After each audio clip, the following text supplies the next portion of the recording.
భరతోదయ మహాకావ్యకర్త ఆచార్య దేవరాజు రాంబాబు గారు, మాధవరెడ్డి గారు, మా యువభారతి మార్గదర్శకులు వంగపల్లి విశ్వనాథం గారు, సూర్యనారాయణమూర్తి గారు,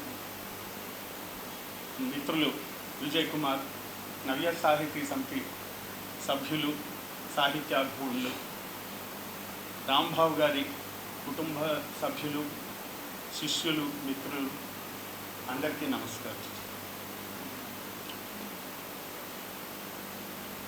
దేవరాజు రాంబాబు గారు ఔషధ శాస్త్ర పారంగతులు. వారు కాకతీయ విశ్వవిద్యాలయంలో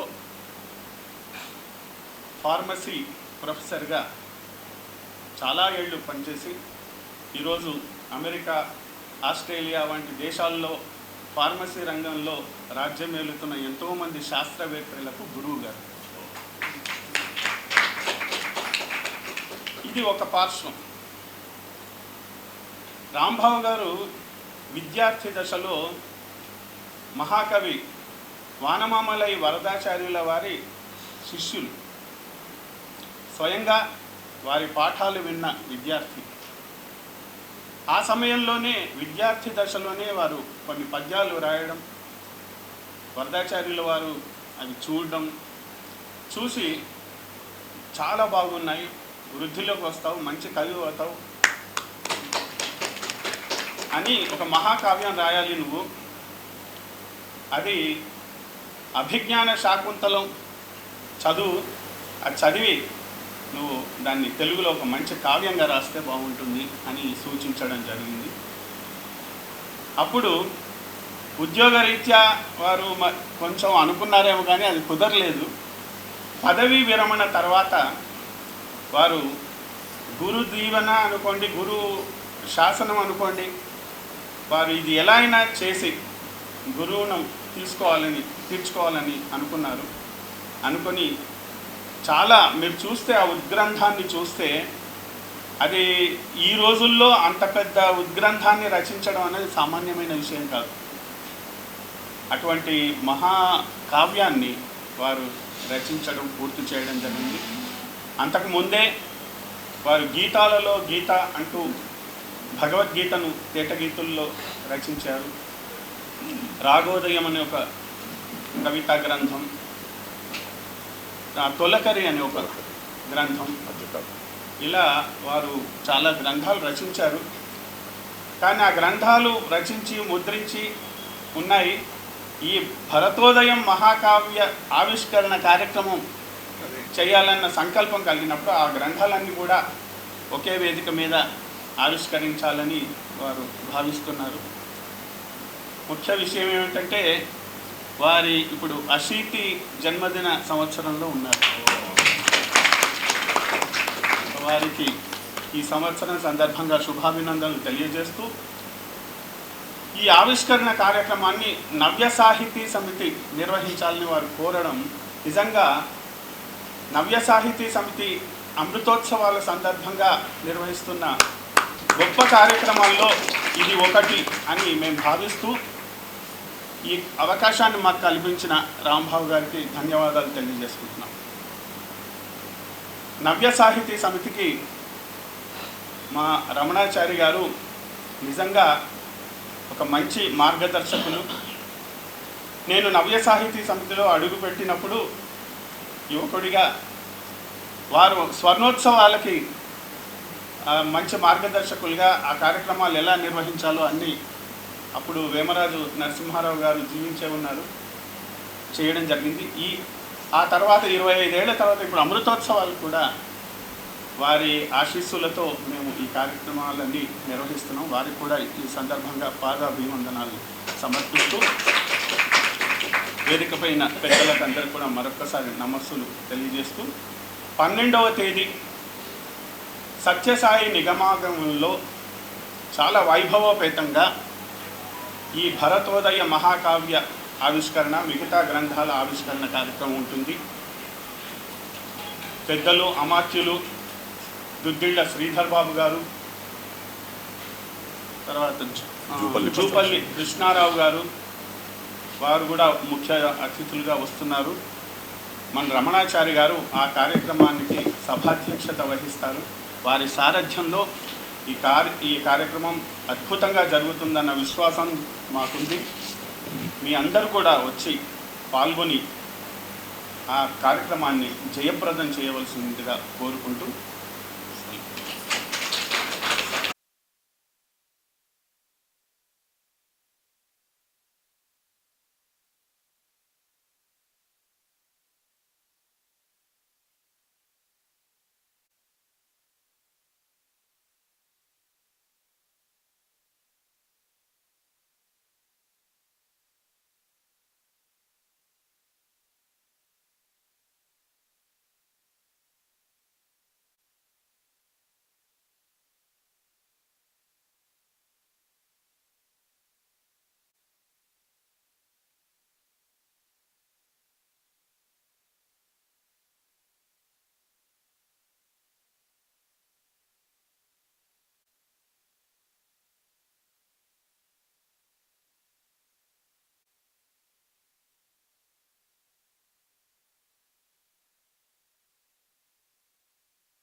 నిర్వాహకులు,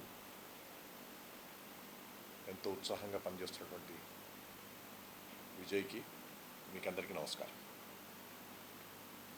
ఆచార్య దేవరాజు రాంబాబు గారికి ఇవాళ ఈ పుస్తకాన్ని ఆవిష్కరించడానికి కారణం వారి గురువు గారైనటువంటి వానమామలై వరదాచార్య గారి యొక్క ఆశీస్సులే అని చెప్పని మనందరం నమ్మాలి. ఎప్పుడో బాల్యంలో వారి యొక్క ప్రభావం ఎంత ఉందనేటువంటి సంగతి అందరం అంటాం. మాకు ఆయన గురువు గారు, ఆయన నేర్చుకున్నాం, ఆయన ఆశీస్సులలో బాగున్నామని చెప్పాలి. కానీ అనడం వేరు. ఇవాళ ఈ వయసులో 80 ఏళ్ల వయసులో భరతోదయం అనేటువంటి ఒక ఉద్గ్రంథాన్ని 700 పేజీల గ్రంథాన్ని మనకు అందించడం అనేటువంటిది కేవలం గురువుగారి ఆశీర్వాదంగా నేను ఇది భావిస్తూ ఉన్నాను. వారి ప్రతిభ, వారి ప్రజ్ఞ, వారి పాఠం ఏదైతే ఉందో అదంతా కూడా ఈ సమయంలో గురువుగారి యొక్క ఆశీర్వాదం వల్ల వికసితమైనటువంటి పరిస్థితి ఉంది. నేను కూడా ఒక చూపు చూశాను భరతోదయాన్ని. అందులో ఉండేటువంటి పద్యాల యొక్క గాఢత చూస్తే నేను కాదు, పండితోత్తములందరూ కూడా చాలామంది దాని గురించి రాసినటువంటి మాటలు కానీ వ్యాఖ్యానించినటువంటి విషయాలు కానీ చూసినట్టయితే రాంబాబు గారిలో ఇంత గొప్పైనటువంటి తెలుగు సాహిత్యం మీద జిజ్ఞాస ఉందా అని చెప్పి అనిపిస్తూ ఉంది.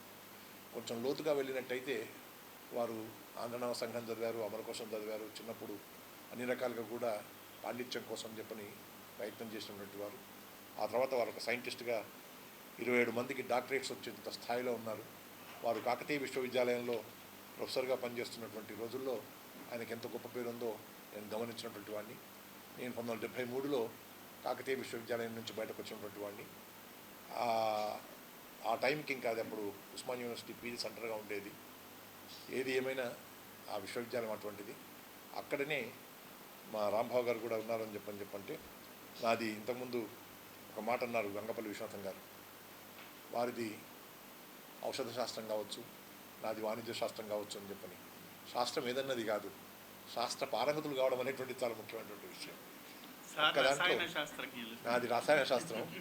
అయితే ఏ శాస్త్రమైనా మనిషికి నేర్చుకోవాలనేటువంటి జిజ్ఞాస ఉండాలి, నేర్చుకున్న దాన్ని 10 మందికి పంచాలనేటువంటి ఒక బుద్ధి ఉండాలి. ఆ తర్వాత ఈ లోకం కోసం అని చెప్పి, లోక కళ్యాణం కోసం చెప్పి నేను ఏదైనా చేయాలనే ఒక తపన ఉండాలి. ఈ మూడింటి వల్ల ఒక మానవాకృతిగా ఉన్నటువంటి ఒక సరస్వతి మూర్తిగా ఇవాళ రాంబాబు గారు మనందరికీ ఈ భరతోదయం అనేటువంటి పుస్తకాన్ని ఆవిష్కరింపజేయడం అనేటువంటిది వారి కుటుంబానికి, వారికి, వారి యొక్క అభిమానులకు అందరికీ కూడా నేను నమస్కరిస్తూ ఉన్నాను. వాళ్ళందరి ఆశీస్సులతో వారు ఇవాళ ఈ పుస్తకాన్ని ఆవిష్కరింపజేసుకుంటున్నారు. నవ్య సాహిత్య సమితి ఈ పుస్తకాన్ని ఆవిష్కరింపజేయడం అనేటువంటిది, అది నేను కూడా నవ్య సాహిత్య సమితిలో భాగస్వామిగా మా అదృష్టంగా నేను భావిస్తూ ఉన్నాను. ఇది ఎందుకంటే చాలా కార్యక్రమాలు చేయాలని చెప్పి అనుకున్నాం. 80 ఏళ్ల ఉత్సవాన్ని చేస్తున్నటువంటి సందర్భంగా, అమృతోత్సవాలు నిర్వహిస్తున్న సందర్భంగా, 75 ఏళ్ల ఉత్సవాలు జరుగుతున్నటువంటి సందర్భంగా ఈ పుస్తకాన్ని ఆవిష్కరించేటువంటి అవకాశం రావడం అనేటువంటిది రాంబాబు గారు కల్పించినటువంటి అవకాశం. ఇది సత్యసాయి నిగమాంగంలో ఈ నెల 12వ తేదీ నాడు ఉదయం నిర్వహింపబడుతుంది. అందులో ఉండేటువంటి వాళ్ళందరూ కూడా మహామహులు ఉన్నారు. ముందుగా దిల్ల శ్రీధర్ బాబు గారు, జూపల్లి కృష్ణరావు గారు, ఇరువురు మంత్రివర్యులు ఉన్నారు. బేతవులు రామబ్రహ్మం గారు, అప్పా జోషిల సత్యనారాయణ గారు కదా, సత్యనారాయణ గారు, ఇలా ఎంతోమంది పెద్దలు ఉన్నారు ఇందులో. అలాగే పెరుంబుదూరు శ్రీరంగాచార్య స్వామి వారు ఉన్నారు, కసిరెడ్డి వెంకటరెడ్డి గారు ఉన్నారు, పరిమి రామనరసింహం గారు ఉన్నారు, వారజారాణి గారు ఉన్నారు, విశ్వేశ్వర శాస్త్రి గారు ఉన్నారు, కండ్యాల కిషన్ గారు ఉన్నారు, ఫణీంద్ర గారు ఉన్నారు. ఇంతమంది విద్వత్కవులు అయినటువంటి వాళ్ళందరూ కూడా ఈ కార్యక్రమంలో పాల్గొంటున్నారు. మనందరం కూడా రాంబాబు గారిని ఈ భావన బలంతో, భావన లోకంలో విహరించేటువంటి విహంగంగా ఎలా ఉన్నాడు, ఆ శకుంతలను ఎలా ఆవిష్కరించాడు, శకుంతల అని చెప్పంటే నేను అనుకుంటా ఒక పక్షికి కూడా వస్తుంది అనుకుంటా శకుంతలం అని చెప్పంటే. అందుకనే నేను అంటున్నాను, ఆయన పక్షుల చేత పెంపొందింపబడింది కాబట్టి శాకుంతలం అని చెప్పిన అయింది. అది వారు కూడా విహంగ విహారం చేసినారు ఆ పుస్తకం రాసి. వారికి మరొకసారి మనందరి యొక్క శుభకామనలు, శుభాకాంక్షలు తెలుపుతూ మీకు అందరికీ నమస్కారం.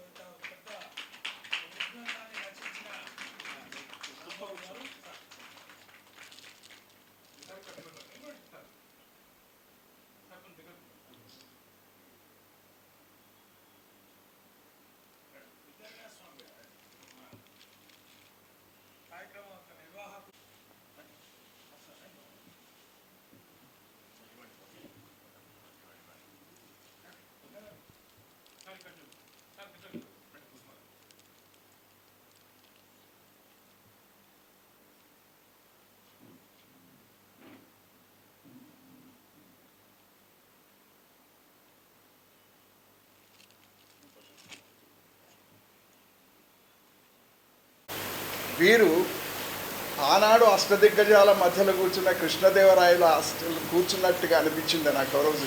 ఎందుకంటే ఆ స్టేజ్ మీద నాకు ముగ్గురు గుర్తొస్తారు. సింగభూపాలుడు భోజనం. సింగభూపాలుడు అంటే మా గురువు గారి ఒక రకంగా చాలా ఆదర్శమైనటువంటి క్యారెక్టర్. భోగితో నృత్యం చేయించిన వాడు సింగభూపాలుడు. ఆ సింగభూపాలుడు, కృష్ణదేవరాయలు, భోజరాజులు ఇలాంటి మహనీయుల యొక్క ఆస్థానం లోపల పెంచబడ్డ వాళ్ళు. సాహిత్యం, సంగీతం, నాట్యం ఇవన్నీ పెంపడం జరిగింది ఒక కళాపోషకుడి హృదయంతోనే. కళాపోషకుడు అంటూ వాడు లేనప్పుడు ఇవి ఎప్పుడు బయటికి రావు. అయితే దీనికి రెండు రకాలు ఉంది. కొంతమంది దాన్ని ప్రత్యక్షంగా, కొంతమంది పరోక్షంగా దానికి మనకి ఉపయోగపడతారు. అయితే సార్ని నాకు తెలిసి ఇట్లా ఎగ్జాగరేషన్ అనుకోకండి, ముఖస్థుతి మాత్రం కాదు, యథార్థాన్ని చెప్తున్నాను మీ ముందు. ఆనాడు అష్టదిగ్గజాలంటే 8 మంది కవులనే పెట్టుకొని కూర్చున్నాడు ఈయన. కొన్ని 8,000 మంది కూర్చున్నారు ఆయన చుట్టూ. ఎంతమంది అసలు నాకు తెలిసినంత వరకు రమణాచారి గారు ఆవిష్కరించని పుస్తకం, అభినందించని నాట్యం, ప్రశంసింపబడనేటువంటి సంగీతం నేను ఉండదు. వారిలో రాగాన్ని వినేంత అభిలాష ఎంతుందో అంతకంటే అనురాగాన్ని పంచే విధానం కూడా. రాగం వినటం చాలా సులభం, అదే మన స్వార్థం. అంటే నన్ను నేను సంతోషపరచుకోవడానికి రాగాన్ని వింటాను, కానీ అనురాగాన్ని పంచడం ఉందే అది నన్ను కొన్నిసార్లు చూశాడు. అయితే ఆనాటి నుండి ఈనాటి వరకు నేనైతే ప్రత్యక్షంగా చెప్తున్న వాళ్ళకి సభాముఖంగా వారికి ఒక ఆత్మీయ బంధం నాకు దొరికింది. ఆత్మీయ బంధం రమణాచారి గారి రూపంలో దొరికింది. కాబట్టి మీ స్ఫూర్తితోనయ్యా ఇంకా మేము బ్రతుకున్నంత కొంతకాలం అనేక కావ్యాలు రాసి కేవలం ఔషధ శాస్త్రమే కాదు, సాహిత్యం, ఆయన అన్నాడు రసశాస్త్రము is nothing but the poetry, drama, నాటకం, సంగీతం, రసశాస్త్రం. రసం అంటే 9 మన నరాలను కదిలించి మనల్ని దుఃఖింపజేసేది, మనం సుఖింపజేసేది, మనం సంతోషింపజేసేది, అది రసం, నవరసాలు. రసాయన శాస్త్రం కూడా అదే పనిచేస్తుంది. నిద్రాణమైనటువంటి మీ యొక్క అణువులను లేపి ఆ రసాయన శాస్త్రం అంటే నేను దాన్ని చదువుకున్నా కాబట్టి ఈ రసశాస్త్రం, రసాయన శాస్త్రం నాకు అబ్బిందేమో. అందులో ఇవాళ సాదృశ్యంగా చూసుకుంటే వారు రసాయన శాస్త్రంలో విజ్ఞులు. కాబట్టి నేను ఒక విషయం ఈ పెద్దలకు మనవి చేస్తున్నా. అయ్యా, జ్ఞానం అనేది ఒక బంగారు కడ్డీ లాంటిది.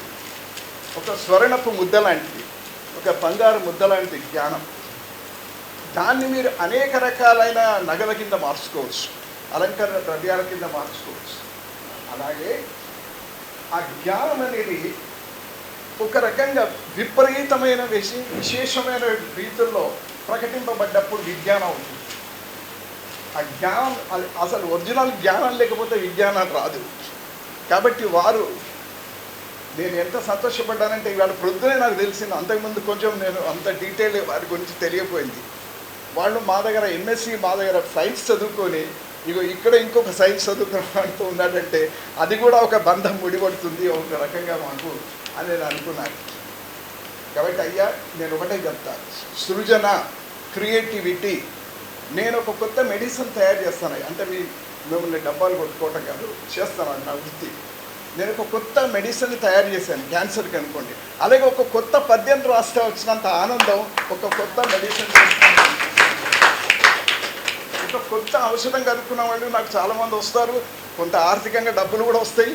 కాబట్టి పద్యం రాసిన వచ్చిన ఆనందం కొనుక్కుంటే వచ్చేది కాదు, ఆ ఆనందం కొనుక్కుంటే వచ్చేది కాదు. కాబట్టి ఇంతమంది విద్యార్థులు చాలామంది డాక్టరేట్స్ తీసుకున్నారు. అసలు పుల్లారెడ్డి గారు వెండి కంచంలో బంగారు పూలు వేసిన వెండి కంచంలో పుల్లారెడ్డి గారి భార్య, వారిద్దరూ నాకు వడ్డన చేసి తినిపించి అని నేను అది నోచుకున్నాను. సో కాబట్టి ఈ సభాముఖంగా మీరందరూ దయచేసి 12వ రోజు నేను ఈ కావ్య ఆవిష్కరణోత్సవం వారి యొక్క ఆదరణ లోపల, వారి సమక్షం లోపల జరగాలనేది ఒక కోరిక, జీవితకాలం ఒక కోరిక నాకు పూర్తయిందని నేను చాలా సంతోషపడుతున్నా. ఇవాళ ఈ సభాముఖంగా అది విద్యయిస్తున్నా. మీరందరూ వచ్చి ఆయన మాటలు నేను వినాలి అని నేను అందు కూడా వేడుకుంటున్నాను. నా కావ్యం గురించి అంతకుముందు చిన్న సుందరకాండ గురించి 4 మాటలు మాట్లాడిన రోజు నా హృదయం కదిలిపోయింది. ఇక్కడే జరిగింది ఆ కావ్యం. ఆ రోజు నాకేదో అర్హత ఉందని అంకితం ఇచ్చారు ఆ కావ్యం ఒక పిల్లవాడు. కాబట్టి మీ అందరికీ 12వ జూలై నాడు వచ్చి నన్ను కృతజ్ఞతలు చేయండి. ఈ అన్నిటి కారకుడైన వాడు గురుభ్యో నమః, నా గురువర్యుడే. ఆయన లేకపోతే నేను లేను, ఈ సాహిత్యంలో నేను లేను. అందులో ఇంత పెద్ద కావ్యం రాయించారు, కొన్ని పెద్దలు కూడా మంచి కామెంట్స్ రాశారు. నేను అన్నిటికీ బాధ్యత మంచి వారికే. దాంట్లో దోషాలు ఉంటే రాంభవ్, ఆ కావ్యంలో దోషాలు రాంభవ్. అన్నీ ఏదైనా దాంట్లో కొంచెం ప్రజ్ఞ పాఠం కనబడితే మా గురువు గారికే చెందుతుంది. ఆయన పెట్టినటువంటి భిక్షనే ఇవాళ సాహిత్య రూపంలో ఈ పుస్తకాల కింద నిలబడుతుంది. అయితే మా గురువుగారు చాలా చోట్ల అనేవాడు, నువ్వు పద్యాలే రాయరా అని. కానీ నేను అనేక ప్రక్రియలు అటెంప్ట్ చేశాను. ఇక్కడ ఎంతోమంది మహనీయులు ఉన్నారు, గీతాలు, గేయాలు, వచన కవితలు కూడా రాశారు, చాలా ఫ్రీ వర్సలు కూడా. మీరు అందరూ చూస్తారు. సో తప్పకుండా మీరు వచ్చి ఆ కార్యక్రమాన్ని తప్పకుండా విజయవంతం చేయాలని అందరికీ కోరుతూ విరమించుకుంటారు. ఆయన ఆచార్య ఫణీందర్ గారు చెప్పారండి, ఆయన అసీతి జన్మదినం ఆ రోజున మనందరం we will wish him a wonderful. Sir మీరు యూ మస్ట్ లివ్ లాంగర్, చాలా మంచి పుస్తకాలు ఇంకా రాయాలి. నాకు తుదిగా నేను అసలు నన్ను క్షమించాలి, కొంచెం